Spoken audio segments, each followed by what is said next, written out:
Alright, we are recording and going to be doing this one a little differently because I'm running out of time. Like I have to go to dinner in like half an hour, and this one could take longer than that. So I'm just going to be going by the notes I wrote up here, not transcribed yet into the sheet. Yeah, so this is chapter 15, and I hate the opening. Mainly because it actually closes it at the end I have here. And I haven't written this up, but I still hate it, even with the closing. So, the narrator goes completely out of character for it, with a very patronizing description of the trap that has been placed on Utappa for Obi-Wan. And it's a completely unnecessary tone set for the narrator. If it were Palpatine, if we were in Palpatine's head, it would be fine. But no, it's the narrator. Now, at the end, again, we're kind of in Palpatine's head, and it kind of wraps us all up that basically the trap wasn't that Obi-Wan would be facing Grievous and Grievous would know he was coming, blah, blah, blah, blah, blah. It's not that. It's that the outcome didn't matter. That's the true genius to this trap, that it didn't... Grievous had to die anyway for Palpatine's purposes, so Obi-Wan killing him then, or Grievous killing Obi-Wan, then Palpatine killing Grievous, doesn't really matter. And the whole point was just to have Obi-Wan out of play. Somewhere else, so not able to influence Anakin. That's fine and all, but it's still... The setup at the beginning was, like telling us how, oh yes, all these details matter to putting together this Jedi trap, and then the end is, oh yeah, all that is actually completely irrelevant. It was just this. Just trying to make sure his piece was moved on the board. And another reason why I hate this is, yes, this is exactly what a mastermind is supposed to be doing. This is the only time it's been demonstrated that Palpatine is actually at that level of mastermind. Prince Humperdinck from The Princess Bride is still better. He is. Moving on. I found it odd. It referenced a Star Destroyer. And I looked it up. Apparently, no. There were in fact Star Destroyers at the time of the Clone War. The Victory class specifically is what's named in the book, and looking that up. And it's funny. It seems like that might actually be from the expanded universe, the extended universe, whatever it is. It's now Legends, but Disney sucks. So, it's the EU. And the way what I was seeing was sort of implying that, yeah, somebody wrote it and it's like, oh, well, the only way that makes sense is if they were in use then. Still seems odd to me that a Galactic Republic would have a ship named the Star Destroyer, but whatever. It's still, I just find it odd. Oh yeah, and it's this whole thing of, okay, he arrives at Utappa with this, a massive starship. Why is it that, and this was happening in Attack of the Clones as well, where it's like, yeah, and even in Phantom Menace, yeah, we have no ability to detect when a massive ship comes into orbit. What? No, you'd have that, especially since in Attack of the Clones, Slave 1 was picking up ships on the other side of the planet. It's like, come on. Come on. Yeah. So, when the Jedi are talking after telling Anakin to, because Obi-Wan sends a message back, encountering Grievous, found Grievous about to go face him, they tell Anakin, go report to Palpatine, and pay attention, tell us exactly how he reacts, and like who he calls, who he doesn't call, things like that. After he leaves, they are then, at this point, you're talking about how, okay, the war is going to end, how do we deal with Palpatine? And the point is made that his rule may be considered legitimate, so how can you get rid of him? And they have the hope that by removing Sidious, he'll be revealed, they killed Sidious, that then it'll all become easier. But it still is kind of odd, this whole... I do kind of wish that somebody was like, what if we just let it be? Win the war, and then just let it be. Let things work out the way they're supposed to be. I mean, there is an element of, they could do that. Could even be like, you know what? Palpatine, the war is done. We don't trust you. We don't like the power you've amassed. So we're disbanding. We'll just live in exile. See ya. The thing is, Palpatine would despise that and still have to hunt them down, because he'd know there are all these people, for one thing, did something he did not predict, and also could potentially lead to a force challenging him, so he'd have to kill them. Um. Oh yeah, there's also Palpatine talking to Anakin, and he does ultimately reveal himself, but again, Anakin isn't thinking because Palpatine was like, the Jedi Council didn't tell you their true intentions. It's like, well, no, Obi-Wan actually did. Like, did say, look, we're actually looking, we want you to protect him. We think that Sidious is near him, so we want you paying attention. Which Obi-Wan even said, I can't tell you, I'm not supposed to tell you this, but here. So Anakin has been told the true intentions by Obi-Wan. But when Palpatine's like, they haven't even told you their true intentions, and he's just buying this, it's like, he shouldn't. He has been told. There's also Palpatine tries to say about the petitioning senators, who he now calls traitors, and this would include Padme. Um, oh yeah. He was basically saying that yes, they want to seize power. That they're not interested in just seeing the war end and seeing things return. No. They're trying to seize power. And it's like, dude, Anakin was in the room. He saw them make the request, and the request was made by Padme. He knows her. He knows she wasn't lying. So, again, it's as I put in here, you're making him stupid and me dislike him, Anakin. It's like, he's witness to these things, and he's not thinking about that. He's not realizing, Palpatine, you are lying to me constantly here. He's not thinking about it that later on, when Palpatine reveals himself to be Sidious, then he thinks, he's been lying to me since the moment I met him. Now he's thinking, you could have realized he was lying to you well before this. Palpatine does say he knows about the wedding because basically I know, the guy who married you back on Naboo. I am from Naboo. What do you expect? I mean, obviously I knew. Again, Palpatine suggests it was just Anakin who killed Dooku. It's like, you told me to kill him. Stop saying otherwise. I mean, come on. Oh yeah, I actually do need to go back to that. Because there was one thing where it's like, okay, Palpatine can be right about this and still evil. You've been trained, yeah. So he's basically trying, well, yeah. The Jedi never ask you what you want, they simply tell you what you're supposed to want. They never give you a choice at all. That's why they take their students, their victims, and age so young that choice is meaningless. By the time a Padawan is old enough to choose, he has been so indoctrinated, so brainwashed, that he's incapable of even considering the question. But you're a different Anakin. You had a real life outside the Jedi Temple. You can break through the fog of all the lies the Jedi have pumped into your brain. I ask you again, what do you want? This is part of a larger manipulation tactic, but yes, this is kind of my point, and it is a little awkward, the bad guy acknowledging it, but it is a legitimate problem with the Jedi. He's half-truthing it, where it's like, yes, this is true, but he's doing it to further distance Anakin from the Jedi, and not to expose that this is a problem and does need to be addressed. It's like, he can be right and evil, but it does make it a little awkward. For me, anyway. But it is, yes, that is why, and it does then go further as the justification, as I point out, even though it is an evil act, it justifies Anakin's eliminating the younglings, because he needs to clear out all the indoctrination once he sees it as the Jedi are at least his enemies, if not evil. Let's just go with are his enemies instead of just declaring the Jedi evil at the moment. Means that you have to get rid of all of them. Oh yeah, I also need that page. So then he tries, Palpatine is tempting him, and a little bit of it was actually in that, by saying, anything you want, I'll give it to you. Well, what if I want an entire planetary system? It's yours.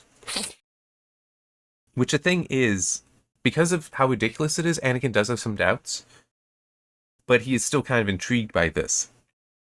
It is one of the things where Anakin, and it even kind of acknowledges it at one point, that Anakin is not quite where he needs to be able to reject this. At one point, though, Palpatine is saying stuff, and he's like, I wish Obi-Wan were here. Obi-Wan would know what to say. I don't.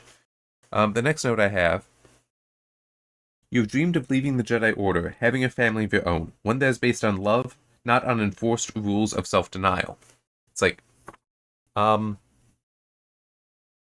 Palpatine has a shallow understanding of love. Even I understand that. That love concerning a family involves self-denial. Like, you do deny the things you may want if it isn't in service of that love. Okay, so one very basic example, not necessarily a good one though. The husband/father leaving the home to go out and work in order to provide for the family. They probably, plenty of men would probably much prefer to just stay home, raise the kids, love the kids, do all that, but can't, because they have accepted the role. They must deny themselves that desire to go out and get what is needed to support the family. And in some cases, even go out and put themselves in great harm, in great bodily harm, to do that and also to help others. But it still is, that's absolutely part of it. And the one I also put in my notes is just consider the pain of childbirth for women. Yet it can be very painful. My understanding is I would expect it to be, but you'll still see them having multiple children because it is part of their love for the family. So yes, self-denial, because they probably don't want that pain, I would guess. Self-denial is absolutely part of that. And he's like, no, you don't want that. So that's just the whole, would Anakin understand this? Potentially not. But it still is demonstrating Palpatine's shallow understanding of these things. Okay, then Palpatine reveals himself to Anakin. And Anakin is next, like, he was sitting, but now suddenly he is standing. Like, he doesn't remember standing, he doesn't remember drawing his lightsaber or igniting it, and having it about a centimeter away from Palpatine's neck.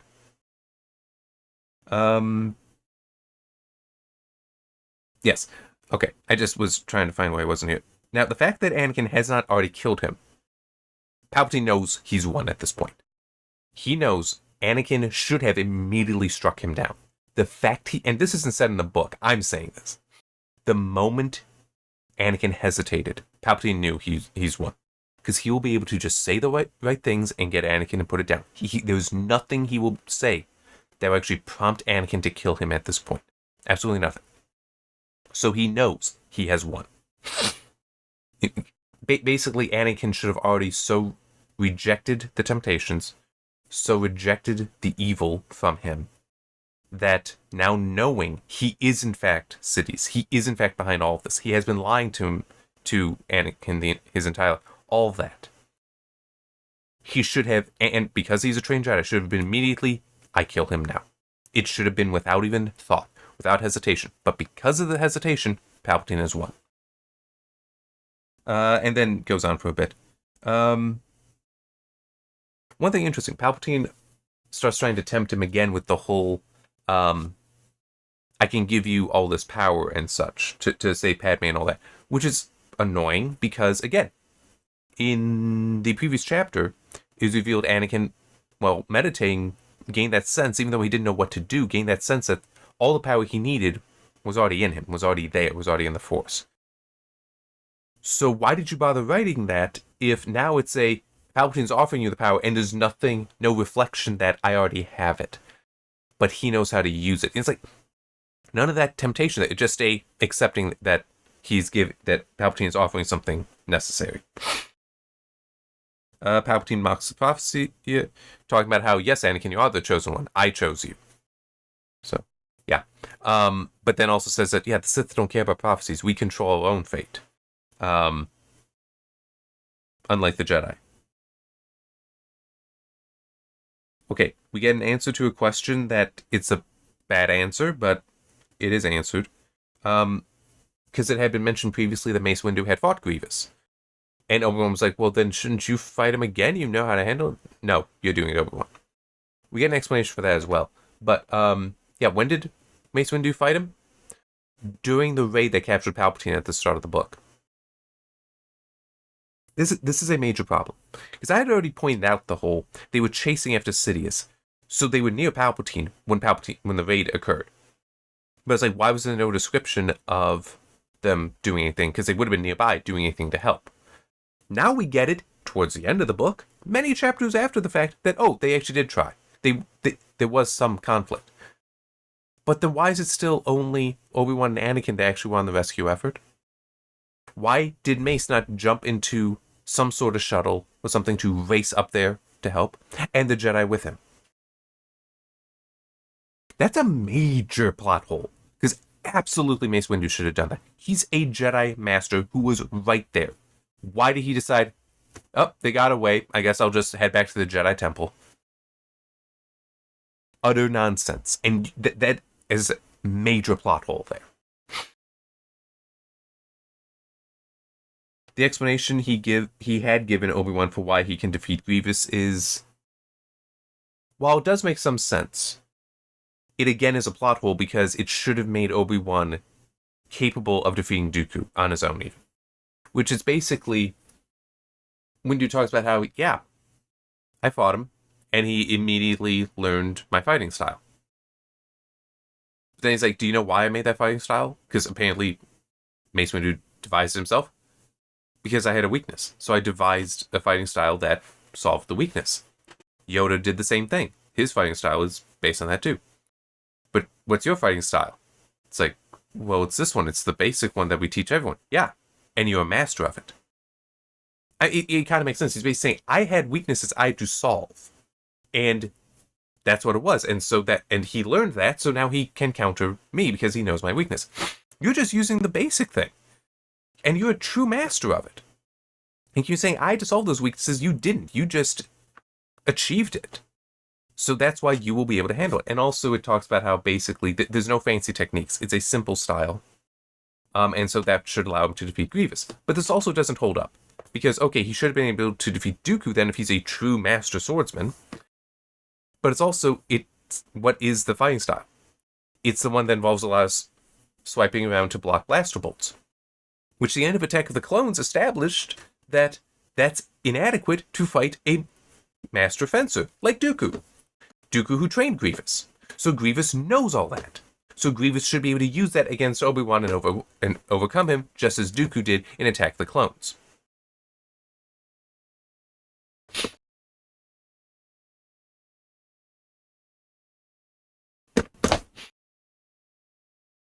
This kind of goes back to, in Phantom Menace, how they built up Qui-Gon as being this master swordsman. When you talk somebody up like that, you run into the problem of consistency. That if Qui-Gon is this high, but Darth Maul is able to match him or beat him, then that means Darth Maul is at or above him. So now Obi-Wan defeating him, which, yeah, it leads to problems there. And it's just, how did Darth Maul get this ability? I mean, at least with this, it's possible that, well, Obi-Wan, this is the basic technique. He's been trained at all of his training with it all his life. At least that is solved. But still is you've just set him up to be so great. Why have other people beaten him? Why did Dooku beat him in Attack of the Clones? Why did Dooku beat him when they were on the Invisible Hand? Before Anakin killed him. Why could Obi-Wan not handle that? Because this is days later. It's not like suddenly he's a better fighter. No, this is days later. He's the same level of fighter. But Obi-Wan got knocked out by Dooku. Now true, Dooku used the Force there. Grievous doesn't have the Force, which should make Grievous actually easier to beat overall. But no one else could do it. And I actually have another note concerning that.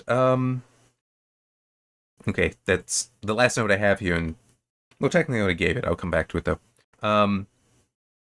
Talks about how Obi-Wan is able to use the Force to mangle Grievous's body, despite it being made out of steel and all that. Where it's like he blocked. Well, it's actually, maybe I should look back at it, but it's a little unclear. Where it's like he blocked an attack, and then using his other hand to wrench open where Grievous's organs are kept. But when he blocked, he's able to use the Force or use the strength in his Force, to use the Force to enhance his own strength, to mangle one of Grievous's arms. And it's like, okay, this is a problem again. Because Obi-Wan is a Jedi Master, yes, but there's many others. There are other Jedi Masters, and even just Jedi Knights who in theory could do that. Who could have crumpled Grievous's body, removing him as a threat.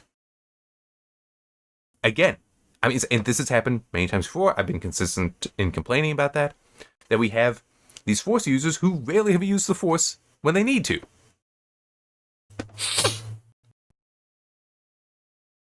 There's also the note that I skipped here was that that Obi-Wan had opportunities to strike at Grievous and did not take them. Like, cuts off the hand and Grievous is like, huh? And Obi-Wan is just there smiling. It's like, no, Obi-Wan is there stabbing and killing Grievous while he's distracted. Fine. Grievous is concerned by this, but it should be more like a, what the heck? Or even just ignoring that and keeping his focus where it's like, okay, I guess I don't have that arm. I need to keep going. That's, you this is a fight to the death. You give a side an opening, they need to take it. If they don't take it, then it means it's not a fight to the death. It's a fight between idiots.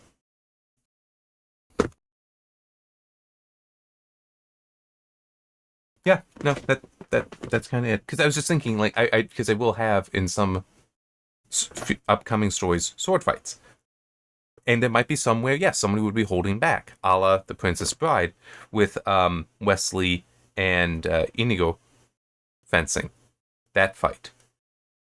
But for a lot of it, they're testing each other. There's not full lethal intent throughout the fight. Maybe at the end, but by that point, Inigo knows he can't win. And Wesley knows he doesn't actually want to kill him. He just wants to remove the threat. So it is that testing allows them to determine how this is going to end, with Wesley not wanting to kill him. And it's kind of like that for me with some of the ideas I have.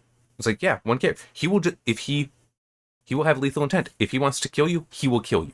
But others, he may let it play out where he doesn't want to kill him. Or the person is at such a high level, is actually able to match him, in which case then it's okay, I need to actually go at this, and maybe I will die. But he would never leave an opportunity unattempted. Unless it's something like, there's an episode of TNG Star Trek TNG, where Data is challenged to this stratagema game, and the way he ultimately beats the Master at it is he decides to never take the opportunities that open up. Because the guy is always like opening up opportunities, because like once you fall in, I can capture you. I can beat you. But by Data always ignoring those and just always trying to keep it a stalemate, he frustrates the guy to walking away. Technically it is a surrender then. But it is essentially there is no way for him to ever lose, which is still kind of a victory. That you can have elements like that, but yeah. The last note that I didn't write in here because I figured just get straight to the recording is just the whole, we come back to the whole the final element essential to the creation of a truly effective Jedi trap is a certain coldness of mind, a detachment, if you will, from any desire for a particular outcome. Which technically, I mean, it was patronizing in the beginning. It's even worse here because it's like saying, yeah, everything I told you doesn't matter. And it's also even saying that the trap itself doesn't matter. It's not a trap. It's a move to just get Obi-Wan where Palpatine wanted him to be, which is somewhere else. Or rather, where the narrator wanted you to be, because you don't necessarily know this is not Palpatine talking. That this is Palpatine is just the narrator talking. So yeah, this is how Palpatine should have been playing things the entire time. In which case, then, the 10-year plan for making the armies and starting the war make no sense, because you can't rely on this. What if the clone army, I was trying to think of the planet, what if that had never been discovered? Or what if it had been discovered early and it's foiled? Palpatine has no response, at least none suggested. Because then it's wait, the Republic was actually building an army? No, we never ordered that. What the hell are you talking about? We don't even know where'd the money come from? I mean, let's follow the money. Does it come back to the Jedi? No. Where does it come back to? We don't know. I mean, it's like, it falls apart, because now it's exposed that there is something going on. And other things it's just... Anyway, as I said, I need this to be a short one. It looks like I've succeeded. Yeah, so next... titled Revelation, Anakin did leave the Palpatine, so this would undoubtedly be him returning to Jedi Council, telling them that, yeah, found out who Sidious is. Who? Palpatine. Really? That we hadn't expected. Alright, guess we're going to kill him. You stay here. What? You stay here. I think I should go with you. You should stay here. however it is that goes. But yeah, one thing at least. I mean, technically, yes, Palpatine has direct things to this, so he is prepared. But it is also kind of that whole thing that one thing I do see in different villainous masterminds and a lot of those plans is that ultimately they have the ability to fall back onto themselves and rely on that. Even with Humperdinck, he can fall back to just him killing Buttercup. He just needed to set things up. It would have been best if she had been killed by the mercenaries. But he puts things under his control, and when those things fail, it still comes back to him. That's fine. Palpatine, he's directing the Jedi to him. Because he does believe he is powerful enough to defeat them. Okay, so that is intelligent because fewer variables. Assuming you are prepared, assuming you are going to be able to handle it. But I still don't like that. It's like how much it should have been figuring that out, should have been expressing that earlier. Or at least not had these wildly intricate and foolish plans. Anyhow. See you next time.